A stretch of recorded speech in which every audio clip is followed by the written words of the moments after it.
Hello students. I hope आप सभी लोग अच्छे होंगे।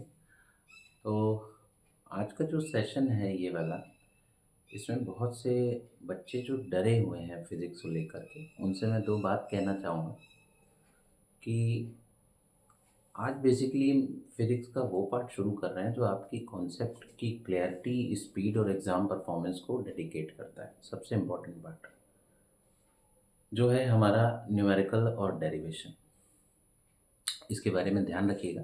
तो फिज़िक्स में एक्चुअली दो सबसे ज़्यादा इम्पोर्टेंट और स्कोरिंग चीज़ें होती हैं, एक है न्यूमेरिकल्स और एक है डेरिवेशन। अगर आप इन दोनों को मास्टर कर लेते हैं तो आप चाहे 11th क्लास में हों, चाहे जेईई या नीट की तैयारी कर रहे हों, आपकी फिज़िक्स हमेशा के लिए स्ट्रांग हो जाएगी, ये समझ लीजिए। ठीक है।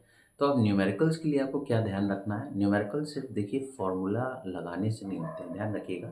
न्यूमेरिकल्स होते हैं आपके दिमाग में जो कॉन्सेप्ट है, लॉजिक्स हैं, कैलकुलेशन का एक परफेक्ट मिक्सचर है। तो अपनी क्लास में हम लोग क्या समझेंगे, जैसे अभी तक समझते आ रहे हैं, आप लोग ने देखा ही होगा कि फॉर्मूले का यूज़ समझते हैं। तो फॉर्मूले का यूज़ समझेंगे, कहाँ पे कहाँ कौन सा फॉर्मूला इस्तेमाल किया जाता है, यूनिट्स और उसके लॉजिक को हम लोग क्लियर करते चलेंगे। और बहुत सारे शॉर्ट मेथड्स और ट्रिक को भी सीखेंगे। हर टाइप के क्वेश्चन को लगातार हम सॉल्व करेंगे ताकि हमारे कॉन्सेप्ट्स और स्ट्रॉन्ग और जो है थॉट हमारी और इलेबोरेट करें।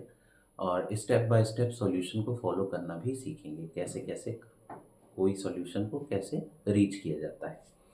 तो मैं आपको एक बात बता देना चाहता हूँ कि क्वेश्चन को समझो, फॉर्मूला खुद दिमाग में आ जाएगा। अगर क्वेश्चन नहीं समझ में आएगा तो आप अप्रोच ही नहीं लगा पाओगे। ठीक है। तो एक ये चीज़ है हम लोगों को सीखनी है। दूसरा डेरिवेशन। डेरिवेशन देखो भाई, बहुत इम्पोर्टेंट पार्ट है, बहुत बड़ा पार्ट है। डेरिवेशन से ही आपके दिमाग में क्लैरिटी आती है, क्योंकि उसमें बहुत सारी ऑब्जर्वेशंस हैं जिसको इक्वेशन के रूप में डिराइव किया गया है। तो उन ऑब्जर्वेशंस को सीखना बहुत इम्पोर्टेंट है। तो डेरिवेशन के लिए फिज़िक्स में कहा जाता है कि डेरिवेशन जो है रियल बैकबोन है। तो इनसे आपको पता चलता है कि फॉर्मूला बना कैसे, है ना? डेरिवेशन में आपको किसी भी फॉर्मूले को डिराइव करके बताया जाता है कि भैया ये इस तरीके से ये फॉर्मूला बन रहा है। तो अपनी क्लास में हम और आप मिल करके हर डेरिवेशंस को सिंपल लैंग्वेज में ब्रेक करेंगे, ये सीखेंगे। डायग्राम्स कैसे बन रहे हैं, लॉजिक का कहाँ इस्तेमाल किया गया है, इसको भी साथ साथ समझते चलेंगे।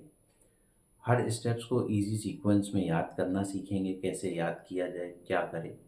और दूसरी बात कि एग्ज़ाम ओरिएंटेड बहुत सारे पॉइंट्स होते हैं, उनको भी लर्न करना ज़रूरी है, वो भी सीखेंगे। अच्छा, एक बात आप हमेशा याद रखिए कि डेरिवेशन रटने की चीज़ नहीं है। ध्यान रहे, डेरिवेशंस बिल्कुल रटने की चीज़ नहीं है। उसके उसके फ्लो को समझिए कि डेरिवेशन आखिर हमसे चाहता क्या है, किस चीज़ की वजह से क्या रीज़न इस स्टेप पे दिया गया, उस रीज़न को सीखना बहुत ज़रूरी है। ठीक। और ये सब एक किनारे, सबसे पहले एक प्रॉमिस आपको करना पड़ेगा कि मैं आपको क्लियर कर देता हूँ। देखिए, न्यूमेरिकल्स और डेरिवेशन दोनों आपको टॉपर बनाते हैं। एक बिल्कुल सच बात बताएं, अगर आपको अपना स्कोर कार्ड इम्प्रूव करना है तो आपको न्यूमेरिकल्स और डेरिवेशन दोनों ही आपको अपने स्ट्रॉन्ग करने पड़ेंगे। और ईमानदारी से अगर आप अपने डेरिवेशंस को और न्यूमेरिकल पोर्शन को डेली अपडेट करते हैं, अपग्रेड करते हैं, डेली प्रैक्टिस करते हैं और अपने स्ट्रिक्ट रूल को फॉलो करते हैं, तो फिज़िक्स कभी भी आपको टफ नहीं लगेगी। ठीक है। तो हम और आप मिल कर के जो सीखेंगे, क्या क्या सीखेंगे? सबसे पहले तो स्ट्रॉन्ग कॉन्सेप्ट्स, ये चीज़ आई कहाँ से, क्यों आई, किस तरह से आई और क्या चेंजेस आ रहे हैं, वो सीखना पड़ेगा। कैलकुलेशंस को फास्ट करना सीखना पड़ेगा। बहुत से लोग कैलकुलेशन फॉर्मूले में वैल्यूज़ पुट करते हैं, इतना स्लो हो जाते हैं कि वो पूरा सब चौपट हो जाता है। तो एक्यूरेसी के साथ कैलकुलेशन को फास्ट कैसे बनाया जाए, ये डेरिवेशन को क्लीन लोग नहीं लिख पाते हैं। बहुत से लोग डिराइव करने की कोशिश करते हैं, लेकिन उनकी लैंग्वेज उतनी जो है क्लैरिटी के साथ नहीं जो है तालमेल बना पाती है, जिसकी वजह से उनकी डेरिवेशन के मार्क्स जो हैं बहुत ही कम रह जाते हैं। तो हमें क्लीन डेरिवेशन राइटिंग सीखनी पड़ेगी और अपने कॉन्फिडेंस को 100% बिल्डअप करना पड़ेगा। तो स्टूडेंट रेडी हो जाइए। आज से हम फिज़िक्स को सिर्फ पढ़ने वाले नहीं हैं, बल्कि उसको बहुत स्ट्रॉन्ग तरीके से मास्टर करने की प्लानिंग कर रहे हैं। तो इसलिए जल्दी से हमसे जुड़िए और मिल कर के अपने फिज़िक्स को एक नया आयाम दीजिए। Thank you.